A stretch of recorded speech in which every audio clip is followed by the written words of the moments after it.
예, 오늘 대림절 첫 주인데요. 주님의 오심을 기다리는 그런 주간이죠. 또 우리 주님께서 다시 오신다고 그렇게 약속하셨는데요.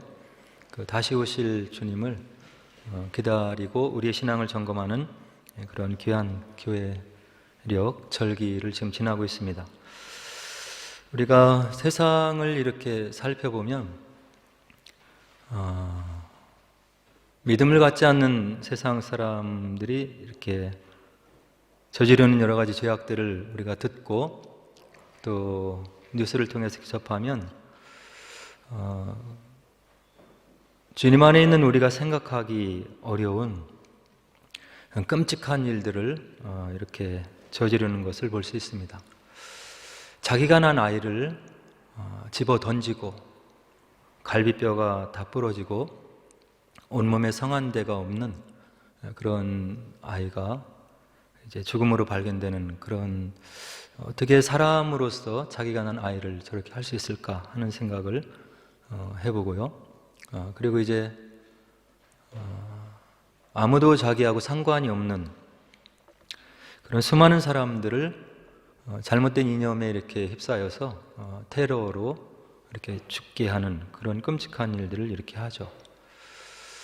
그리고 성적으로 또 얼마나 타락했는지 차마 입에 또 저희들 생각으로 담을 수 없는 그런 일들을 사람들이 이렇게 저지르고 있습니다. 이게 이성을 가지고 있는 사람이 할 짓인지 동물이 하는 짓인지, 그리고 결혼이라고 하는 성스러운 과정을 통해서 가정을 이루고 있는데 그 부부 사이에 무슨 신뢰가 남아있는지, 이런 것들 정말로 생각하기 어려운 끔찍한 일들이 눈앞에 버젓이 벌어지고 있는 거죠.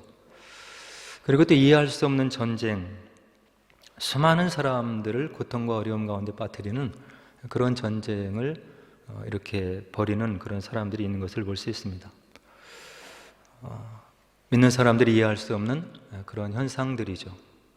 그리고 또 병이라고 하는 것들이 우리 삶 속에 이렇게 밀접하게 또 이렇게 관련이 되어 있어서 의학적으로 어떻게 할 수 없는 그런 희귀 질병을 알고 있는 그런 사람도 이렇게 많이 있고, 또 뉴스를 통해서 이렇게 접할 수 있습니다. MND라고 하는 그런 병도 이렇게 뉴스를 통해서 접하고요.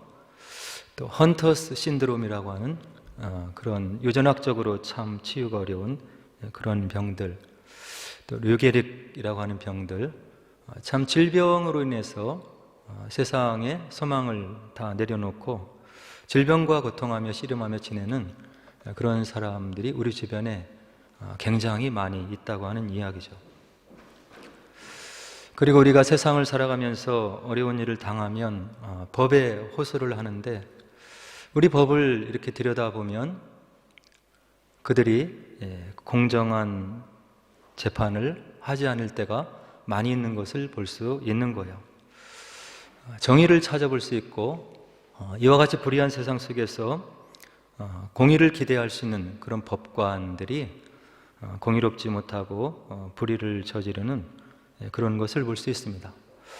그리고 범죄자들을 잡아들여야 될 경찰관들이 범죄자들과 결탁을 해서 뒤를 봐주고 돈을 받고 범죄를 눈감아주는 그런 것들도 우리가 심심치 않게 볼 수 있는 거죠.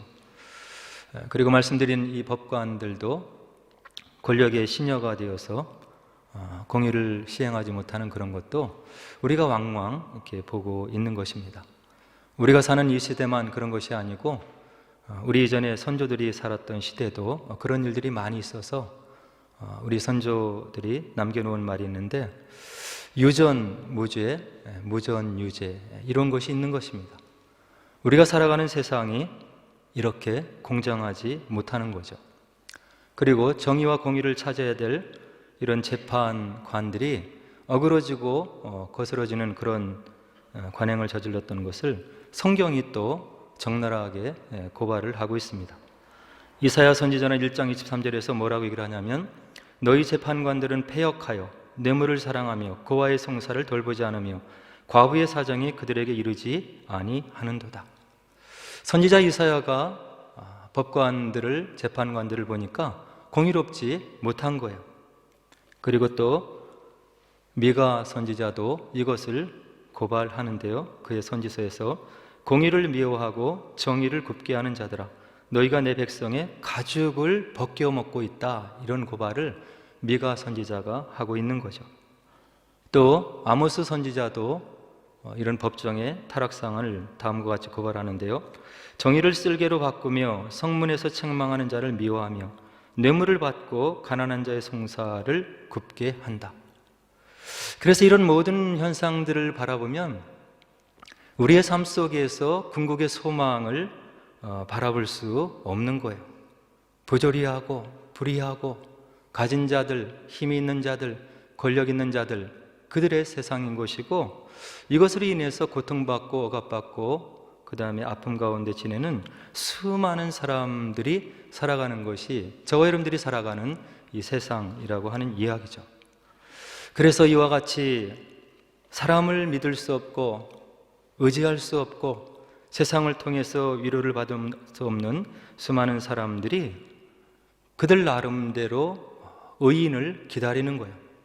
그것이 종교적으로 얘기를 하면 메시아라고 이렇게 이야기를 하고 있습니다.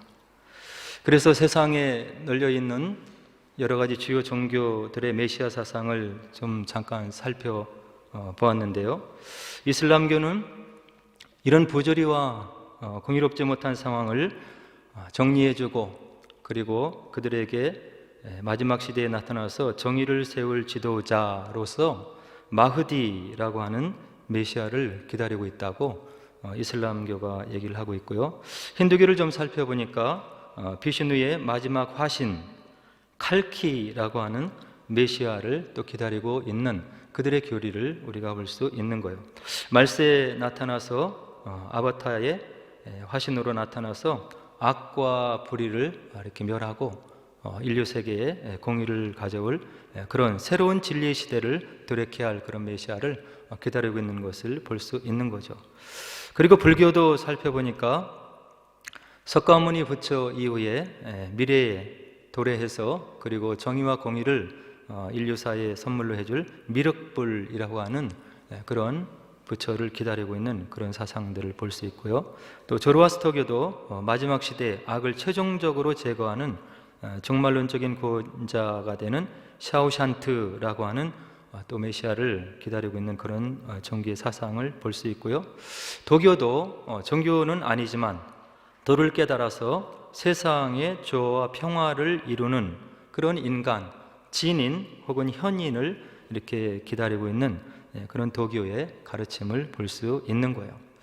그래서 이와 같이 세상에 있는 많은 종교들이 부조리한 세상, 그리고 아픔이 있는 세상, 질병으로 고통하는 세상, 그리고 정말로 정의롭지 못한 이 세상에 공의를 가져다줄, 그리고 그들이 기대하는 신들이 가져다줄 어떤 정의를 실현할 메시아를 기다리고 대망하고 이렇게 살아가고 있는 거죠. 우리 기독교도 이런 메시아 사상을 분명히 볼 수 있는데요. 구약을 살펴보면 모세나 혹은 다윗과 같은 능력이 있고 권세가 있는 권능의 메시아를 기대하는 그런 부분을 구약에서 볼 수 있고요. 또 다른 메시아 사상이 나타나는데 이사야서 53장에 나타난 고난받는 종의 모습으로 오셔서 이 땅에 있는 모든 고난을 대신 받으시고 하나님의 뜻을 이루어드리는 그런 메시아 사상이 구약에 이렇게 배어 있음을 우리가 하나님 말씀을 통해서 알 수 있는 거죠. 그래서 모든 종교, 모든 인류들 이 땅에서 부조리하고 어렵고 힘들고 질병을 겪으면서 그리고 고통 가운데 지내는 모든 사람들이 그런 부조리한 것을 일거에 해결해 줄 메시아를 기다리고 있다고 하는 그런 이야기죠. 그러면 우리 기독교에서 말하는 메시아, 그리고 그분이 왜 우리에게 궁극의 소망이 되는 것이고, 그리고 왜 우리가 그 메시아를 기다려야 되는지를 오늘 본문을 통해서 좀 살펴보면서 우리가 오신 메시아 대신 예수님을 어떻게 마음에 담고, 그리고 앞으로 오실, 약속 가운데 오실 그 재림 예수를 어떠한 마음으로 기다려야 되는지를 이런 대림절 기간을 통해서 마음에 잘 새기고 또 위로를 받고 그 하나님을 궁극의 소망으로 삼고 이 땅의 삶을 우리가 말씀 가운데 잘 살아야 되겠다 하는 생각을 이제 가져보게 되는 거죠. 오늘 저희들이 함께 읽은 이사야 9장 1절로 7절 말씀은 그때의 시대 상황을 보면 그때 당시에 고대 중동의 강국이었던 아시리아의 위협 아래에 있었던 유다 백성들에게 주신 메시아 예언임을 우리가 본문을 들여다보면서 알 수 있는 거죠. 그래서 그 앞장 8장에서는 이제 심판에 대한 그런 말씀이 있고 이제 9장에는 그런 심판의 기간을 지나서 하나님께서 예비하신 메시아를 통해서 어떠한 회복의 역사가 유대 백성들에게 있을 것인지를 오늘 본문을 통해서 하나님이 위로의 말씀으로 이렇게 전해주고 있는 거예요. 1절을 살펴보니까 이사야 선지자가 뭐라고 얘기를 해주냐면 전에 고통받던 자들에게는 흑암이 없으리로다. 옛적에는 여호와께서 스불론 땅과 납달리 땅이 멸시를 당하게 하셨더니 후에는 해변길과 요단 저쪽 이방의 갈릴리를 영화롭게 하셨느니라. 오늘 1절에 나오는 스불론과 납달리는 북왕국 이스라엘이 아시리아 침략을 가장 처음 받은 곳, 그래서 이 아수르의 왕이 민족을 이동시켜서 그 가운데 아시리아 민족을 이동시켜서 택하신 백성 유대 민족과 피를 섞게 하는 그런 수모와 수치를 당한 그런 지역을 역사적으로 스불론과 납달리 지역이라고 이야기를 하는 거예요. 그래서 이와 같은 멸시를 받고 수모를 겪고 이와 같이 버림받은 그런 땅과 같은 그런 곳에 나중에 하나님께서 회복의 역사를 주시는데 그곳에 이제 영화롭게 하고 그리고 이후에 모든 영화를 회복할 수 있는 그런 일들을 갈릴리 지역에 이제 하나님께서 은혜와 섭리 가운데 이루어 주실 것이다. 이런 내용이 이사야 선지자를 통해서 1절에 하나님의 예언의 말씀으로 기록되어 있는 거예요. 이 하나님의 예언의 말씀, 납달리와 스불론 그리고 갈릴리 지역이 하나님의 영화롭게 하심을 은혜 가운데 입게 된다고 하는 이런 예언의 말씀이 예수님에게서 이제 그대로 이루어지게 되는 거죠.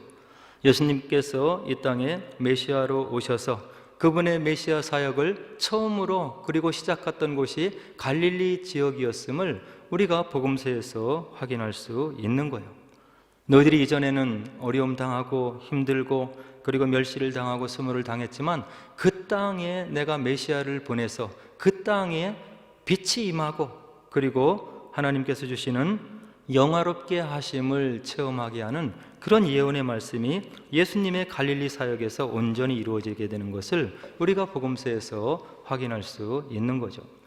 그리고 2절에 보니까 또 뭐라고 얘기를 해주냐면 흑암에 행하던 백성이 큰 빛을 보고 사망의 그늘진 땅에 거주하던 자에게 빛이 비추도다. 희망이 전혀 없던 곳, 버림받은 곳, 수치를 당한 곳, 그리고 여러 가지 사람들로부터 멸시를 당하던 그곳에 메시아를 통해서 큰 빛이 임하게 되어서 하나님의 구원의 섭리 그리고 메시아의 임재가 그 땅에 임하게 될 것을 이사야 선지자를 통해서 이제 예언을 받게 되고요. 그러므로 인해서 그 지역에 큰 빛이 임하게 될 것이라고 앞으로 오시게 될 메시아의 도래를 이사야 선지자가 예언해주고 있는 거예요. 그리고 또 어떤 축복의 말씀이 이 지역에 임하냐면 주께서 이 나라를 창성하게 하시며 그 즐거움을 더하게 하셨으므로 추수하는 즐거움과 탈취물을 나눌 때의 즐거움 같이 그들이 주 앞에서 즐거워하게 될 것이다. 추수물을 거두고 즐거운 시간이잖아요. 1년 동안 농사를 열심히 지어서 추수할 때 느끼는 그런 즐거움이 그 지역에 온전히 임하게 될 것이다. 그리고 전쟁을 통해서 전쟁물의 탈취물을 얻게 되는데 그때 탈취물을 나누는 그런 즐거움들이 그런 멸시받는 곳에 온전히 임하게 하는 하나님의 역사가 있을 것임을 이사야 선지자가 멸시받는 그런 땅에 그런 지역에 사는 사람들에게 예언의 말씀으로 지금 전해주고 있는 거죠. 그리고 또 어떤 예언의 말씀이 임하고 있냐면 4절에 보니까 이는 그들이 무겁게 맨 멍에와 그들의 어깨의 책직과 그 압제자의 막대기를 주께서 꺾으시되 미디안의 날과 같이 하셨음이니이다. 우리가 사사시대 미디안의 승리, 미디안이 이끄는 그런 군대의 승리를 우리가 살펴보면 기억할 수 있는 것인데요, 하나님께서 예비하신 그런 군대, 많은 숫자를 의지하지 않게 하시고 택함받은 300명의 정예 군대로 하나님께서 예정하시고 그리고 섭리하시는 그런 승리의 기쁨이 있었던 것이 기드온의 승리의 전쟁인데요, 그와 같이 하나님께서 특별히 섭리하시는 가운데 하나님의 주권 가운데 그 지역에 전쟁에서 하나님의 능력으로 승리하게 되는 그런 커다란 기쁨이 있게 될 것을 이 지역에 선포하는 이사야 선지자의 예언의 말씀을 볼 수 있는 거죠. 그리고 또 5절에 보니까 다음과 같은 예언의 말씀이 임하는데 어지러이 싸우는 군인들의 신과 피 묻은 겉옷이 불의 섭같이 살라지리라. 어지러이 싸우는 군인들의 신과 피 묻은 겉옷, 이런 것이 다 불에 살라지고 그 지역에 더 이상 참상이 일어나는 전쟁이 없게 되는 것이고 평강의 왕이 하나님께서 예비하신 메시아를 통해서 임하게 되는데, 그런 전쟁이 종식이 되는 축복이 그 멸시받은 지역에 온전히 메시아로 통해서 하나님의 샬롬이 임하게 될 것을 5절 말씀에서 분명히 이야기를 해주고 있는 거예요. 그리고 나서 이와 같은 하나님의 평강과 풍성과 기쁨, 이런 것이 누구를 통해서 오게 되냐면 6절에서 분명하게 하나님의 메시아를 지목해서 이야기를 해주고 있는데요, 뭐라고 이사야 선지자가 예언을 하냐면 이는 한 아기가 우리에게 낳고 한 아들을 우리에게 주신 바 되었는데 그의 어깨에는 정사를 메었고 그의 이름은 기묘자라, 모사라, 전능하신 하나님이라, 영존하시는 아버지라, 평강의 왕이라 할 것입니다. 오늘 6절에서 나오는 네 가지의 칭호를 담고 있는 하나님께서 보내주시는 메시아가 나타나서 이와 같은 승리와 기쁨과 회복의 역사를 그 멸시받는 백성들에게 온전히 선물로 줄 것임을 이사야 선지자가 예언의 말씀으로 그 땅의 어려움 가운데 있는 사람들에게 지금 위로의 말씀을 전해주고 있는 거예요. 기묘자는 무슨 뜻입니까? 초자연적인 지혜를 가진 참된 왕. 우리 예수님의 행적을 보면 이 말씀을 이해할 수 있는 거예요. 세상 사람들이 이해할 수 없는 하나님에 대한 지식, 그리고 세상 사람들이 깨닫지 못하는 하나님이 누구이신지, 하늘나라의 권능이 무엇인지, 위엄이 무엇인지를 그분의 공생애를 통해서 온전히 보여주신 그 기묘자 되신 예수님의 모습을 볼 수 있는 거죠. 그 다음에 전능하신 하나님, 이것은 신적인 권위를 가지고 오시는 왕. 예수님의 생애를 보면 신적인 권위를 가진 분이라고 하는 것을 우리가 쉽게 깨달을 수 있는 거예요.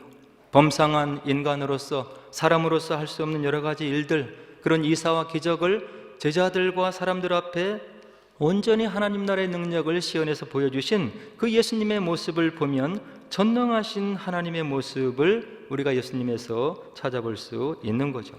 그리고 영존하시는 아버지, 이것은 무엇이냐면 보호자를 얘기하시는 것이고 우리들이 필요한 모든 것을 공급해주는 그런 공급자, 그리고 대리 통치자로서의 왕의 모습을 이야기하는 것인데, 우리의 주님도 이와 같은 일을 그분의 생애에서 하셨던 것을 우리가 복음서에서 알 수 있는 거죠.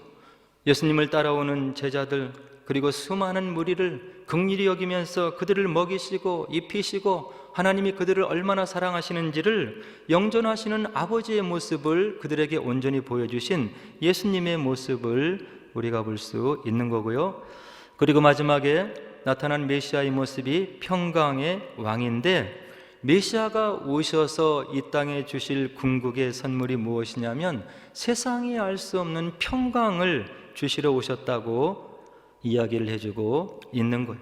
사람 사이, 사람 세상에서 있는 것이 불의이고 전쟁이고 압제가 횡행하고 그런 속에서 예수님께서 진정한 세상이 알 수 없는 참된 평강을 우리에게 주시러 오셨다고 하셨는데, 그것을 우리가 예수님의 생애에서 분명하게 알 수 있는 거죠. 그리고 나서 오실 메시아에 대해서 7절에서 다시금 설명을 해주고 있는데요. 뭐라고 이사야 선지자가 얘기를 하냐면, 그 정사와 평강의 더함이 무궁하며 또 다윗의 왕자와 그의 나라에 군림하여 그 나라를 굳게 세우고 지금 이후로 영원히 정의와 공의로 그것을 보존하실 것이라. 만군의 여호와의 열심히 이를 이루시리라. 평강의 더함이 무궁하고 다윗의 후손으로 오셔서 다윗의 왕자를 더욱 견고하게 하시고 그의 나라를 굳게 세우시고 지금 이후로 영원히 정의와 공의로 그 나라를 굳건하게 세우실 그분이 오실 것인데, 바로 인간의 노력으로 오는 것이 아니라 만군의 여호와의 열심으로 그분께서 친히 언약을 이루어 가실 것을 이사야 선지자가 하나님의 은혜 가운데 내다보고, 이 고통과 억압받는 그런 땅에 그곳에서 살아가는 모든 하나님의 백성들에게 궁극의 평강과 위로와 소망을 주시는 이사야 선지자의 모습을 오늘 본문에서 찾아볼 수 있는 거예요. 그럼 이와 같이 이사야 선지자가 하나님의 은혜 가운데, 섭리와 경륜 가운데 이런 메시아가 오실 것을 내다보시고 흑암과 어둠 속에 있는 백성에게 주시는 하나님의 궁극의 메시지, 평강의 메시지를 지금 전하고 있는데, 우리 예수님을 살펴보면서 우리가 믿고 섬기고 경배하는 예수님이 어떻게 구약에서 얘기하고 예언하고 있는 이런 메시아가 되실 수 있는지, 그 이유들을 우리가 좀 찾아보는 게 필요할 것 같아요. 우리가 예수님을 이렇게 살펴보면 구약의 수많은 앞으로 메시아를 예언하는 그런 예언의 말씀들이 많이 있는데, 그 수많은 예언의 말씀을 예수님께서 친히 성취하시는 모습을 복음서에서 우리가 볼 수 있는 거예요.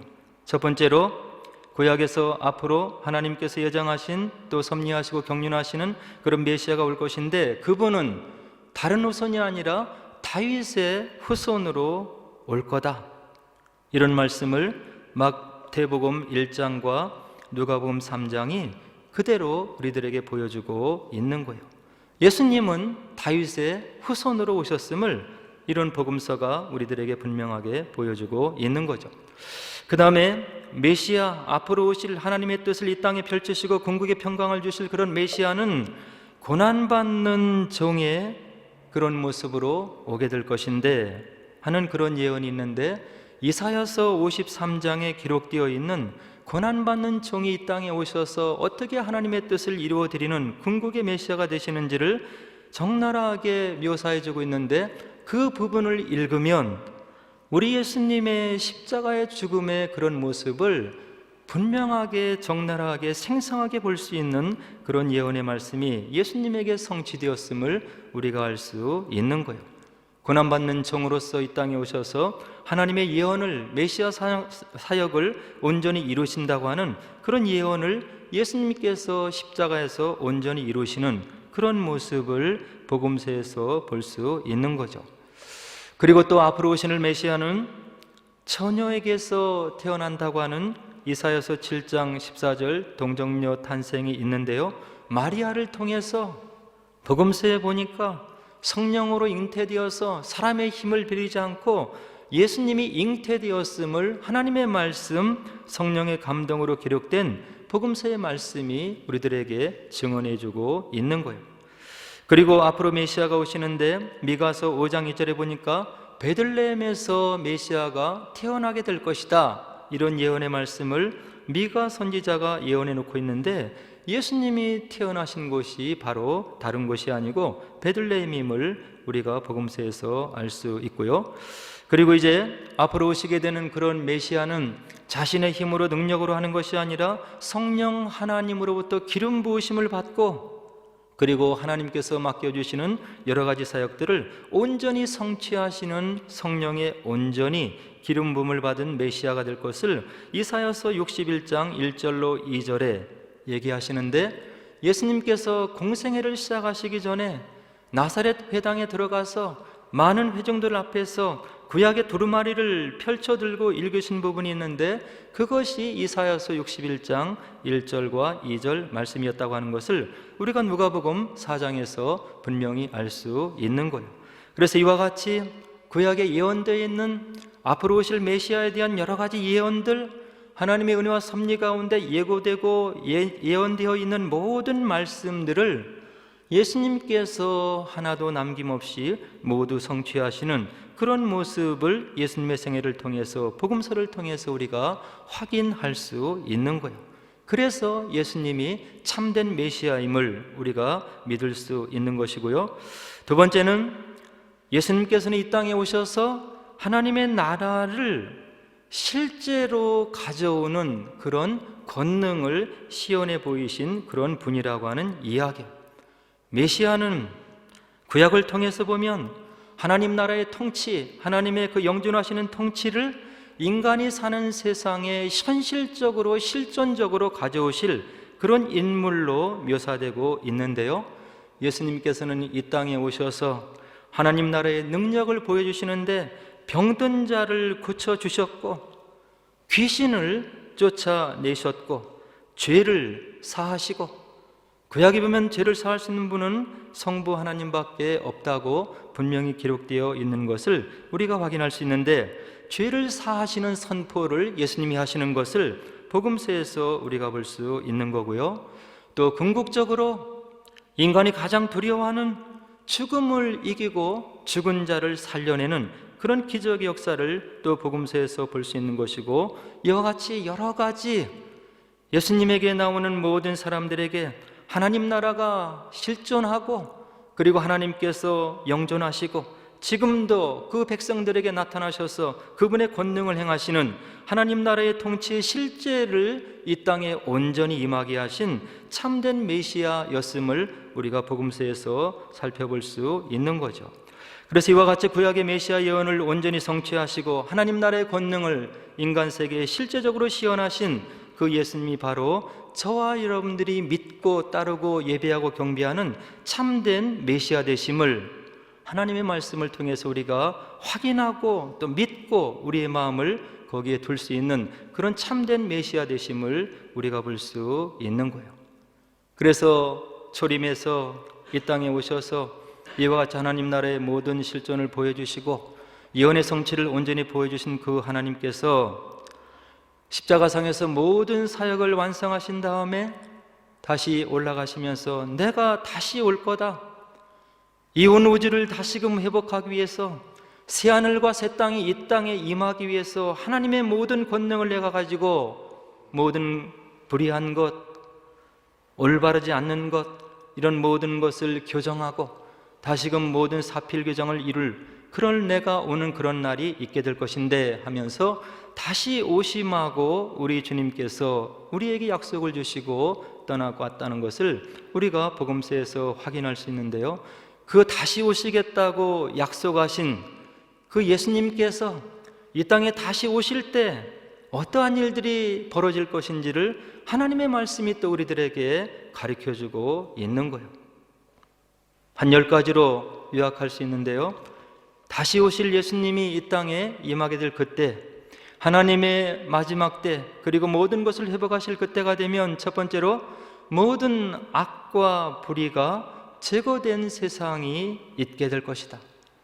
아담과 하와의 범죄 이후로 왜곡되고 뒤틀리고 그리고 하나님 뜻 가운데 있지 않은 이 세상이 모든 악이 만연하고 있는데, 불의가 만연하고 있는데 그것이 제거되고 온전히 회복이 된 그런 세상이 임하게 될 것을 하나님의 말씀이 얘기해주고 있고 또 약속해주고 있는 거예요.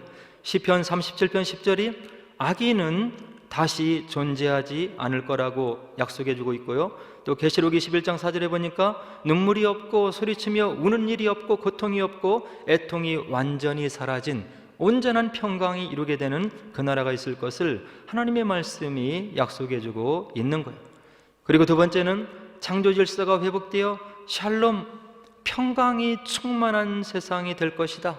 이사야 선지자는 11장 6절 9절에서 이리와 어린 양이 함께 먹고 뒹구는 그런 하나님의 평강이 회복이 되는 그런 나라가 임할 것이다 약속해주고 있고요, 세 번째는 인간의 병, 늙는 것, 죽음이 사라진 세상이 오게 될 것이다.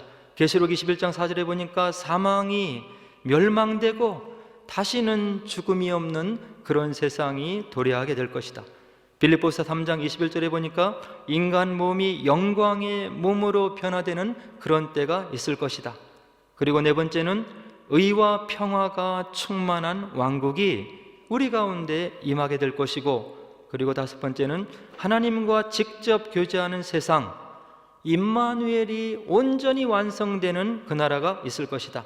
계시록 21장 3절에 보니까 하나님이 그들과 함께 거하시리니, 하나님이 우리와 함께 거하신다고 사도 요한이 앞니를 내다보면서 약속의 말씀으로 우리에게 주시고 있는 거예요. 계시록 22장 4절에 보니까 그의 얼굴을 보리라. 하나님의 얼굴과 얼굴을 맞대고 보듯이 선명하게 나를 위해서 돌아가시고 사랑하시고 나에게 모든 것 주기를 원하시는 그 사랑의 하나님을 우리가 얼굴과 얼굴을 맞대고 보는 그런 축복이 임하게 될 것이다. 여섯 번째는 새 예루살렘이 내려오고 그리고 임하게 될 것이다. 계시록 22장 1절에 보니까 크리스탈 같은 수정과 같은 생명수강이 흘러나온다고 묘사하고 있고, 계시록 22장 2절에는 생명나무가 매달 12가지 열매를 맺게 되는데, 이 생명나무 과실을 먹으면서 우리가 영원한 시간 우리가 사랑하는 구주님과 함께 있으며 그분의 지혜를 탐구하는 완성의 나라가 있음을 바로 말씀으로 약속해 주고 있고요. 그 다음에 일곱 번째는 인간의 관계가 완전해지는 세상이 올 것이다. 우리의 인간의 관계를 보면 비난하고 경쟁하고 그렇게 마음을 닫아집어도 마음에 미움이 일어나고 불신이 일어나는데, 우리 사이에 이런 마음이 온전히 회복이 되어서 하나님 나라의 평강이 우리 마음을 지배하는 인간 관계에 온전한 샬롬이 임하는 그 나라가 있게 될 것임을 하나님 말씀이 우리들에게 약속해 주고 있는 거예요. 그리고 여덟 번째는 창조시의 풍성함이 온전히 회복된 세상이 있게 될 것이다. 아모스 9장 13절에 보니까 포도주는 산에서 흘러넘치고, 에스겔서 47장에 보니까 강물이 성전을 떠나 바다를 치유하는 역사가 있게 될 것이다. 창조의 풍성함, 온전함이 온전하게 회복이 되는 그런 하나님 나라의 완성이 우리에게 임할 것임을 이런 말씀들은 약속해 주고 있고요. 그 다음에 아홉 번째로 예배가 중심이 되는 새 창조의 삶을 우리가 누리게 될 것임을 말씀이 우리들에게 약속해 주고 있는 거예요. 그리고 마지막으로 영원한 기쁨과 안식의 세계가 우리들에게 임하게 될 것이다. 이사야 선지자는 35장 10절에서 뭐라고 약속해 주고 있냐면, 슬픔과 탄식이 달아나고 기쁨과 즐거움이 가득한 세상이 임하게 될 것이다. 또 65장 17절에는 새하늘과 새 땅에서 더 이상 과거의 고통조차 기억되지 않는 그런 시간, 그런 나라가 우리에게 약속되어 있음을 이런 선지자들이 우리들에게 이야기를 해주고 있는 거예요. 우리 주님께서는 이 땅에 오셔서 하나님이 누구이신지를 그분의 삶으로 보여주시고, 하나님 나라의 권능을 시연해 보여주시고, 그리고 제자들에게 뭐라고 얘기를 해주시냐면, 내가 이 땅에 왜 왔느냐? 내가 이 땅에 온 것은 하나님의 양으로 생명을 얻게 하고 더 풍성하게 얻게 하기 위해서 내가 이 땅에 왔다고 예수님께서 우리들에게 이야기를 해주시고 있는 거예요. 거듭거듭 말씀드렸지만 인간의 삶이라고 하는 것이 제한된 삶인 거예요.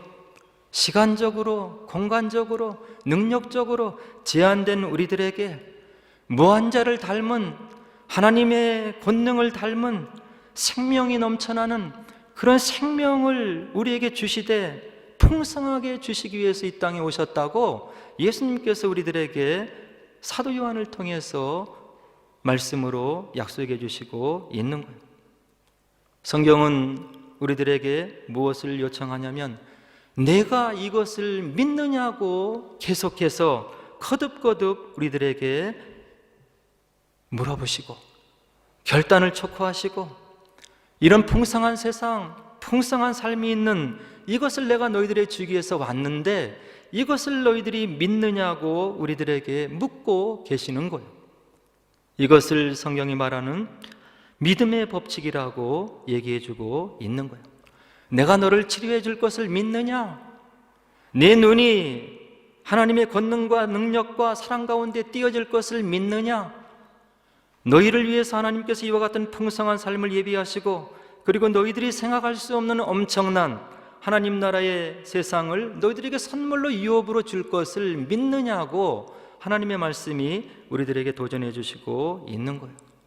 이것을 믿음을 가지고 기다리고, 이런 하나님을 기대함으로 세상이 감당할 수 없는 믿음의 삶을 살기를 원하시는 것이 우리 주님의 저와 여러분들을 향한 간절한 소망인 거예요.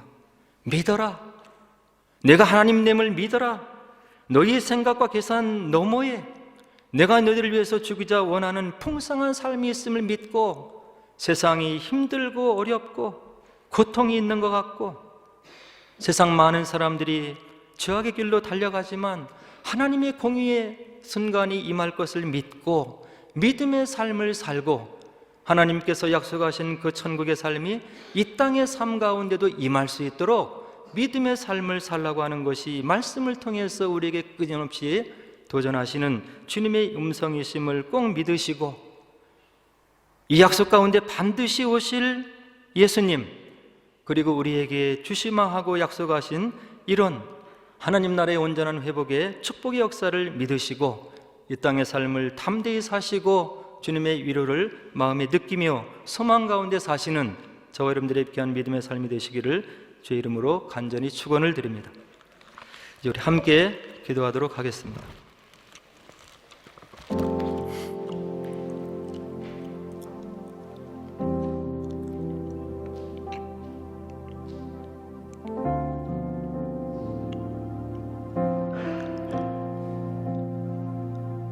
인간의 오감으로 알 수 없는 하나님 나라의 세계이기 때문에 하나님의 말씀은 우리들에게 믿음을 얘기하는 것입니다. 이 믿음의 세계가 허상이면 우리 믿음의 역사 속에 있었던 수많은 믿음의 선조들의 삶이 있을 수가 없는 것입니다. 그리고 오늘 저희들도 이와 같은 예배의 시간을 찾아와서 딱딱한 의자에 앉아서 이런 시간을 보내야 될 이유가 없는 것입니다. 하나님 나라가 없고 하나님의 약속이 없다면 제한되고 한정된 삶을 살아가면서 먹고 마시고 누리고 그렇게 하지 않겠느냐? 말씀이 우리들에게 이야기하고 있는 것입니다. 그렇지 않겠습니까? 믿음의 세계가 허상이고 하나님 나라가 없고 그분의 나라에 권능이 없는데 이런 삶을 살 필요가 없는 것입니다. 그러나 하나님을 제대로 만난 사람들의 삶의 궤적을 살펴보면 세상 사람들이 이해할 수 없는 삶을 믿음으로 살아낸 우리 믿음의 선조들의 삶에 궤적이 있는 것입니다. 하나님을 온전히 만난 사람들의 이야기를 우리가 듣고 있습니다. 이런 믿음의 삶을 살게 하옵소서.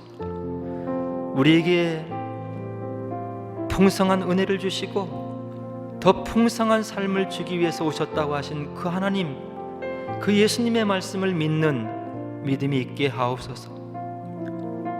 하나님 나라의 권능을 체험하고 오늘 이 고통과 어려움과 슬픔과 여러 가지 고난이 있는 이 땅의 삶을 우리가 믿음으로 이겨내게 하옵소서. 주님의 위로와 평강과 세상이 감당하지 못할 평강을 누리는 그런 복된 삶이 되게 하옵소서. 하나님 나라의 믿음의 법칙이 내 삶 속에 온전히 실현이 되고 그것을 통해서 하나님 나라를 체험하는 주님 나라의 귀한 믿음의 백성이 되게 하옵소서. 나의 기도 제목 가운데 하나님 나라의 권능이 임하기를 원합니다. 주님이 살아계심을 기도의 제목을 통해서 체험하기를 원합니다. 그래서 나의 생애를 주님이 기뻐하시는 좀 더 아름답고 존귀하고 그리고 주님 나라를 위한 거룩한 믿음의 삶으로 드려지기를 원합니다. 우리 함께 기도하도록 하겠습니다.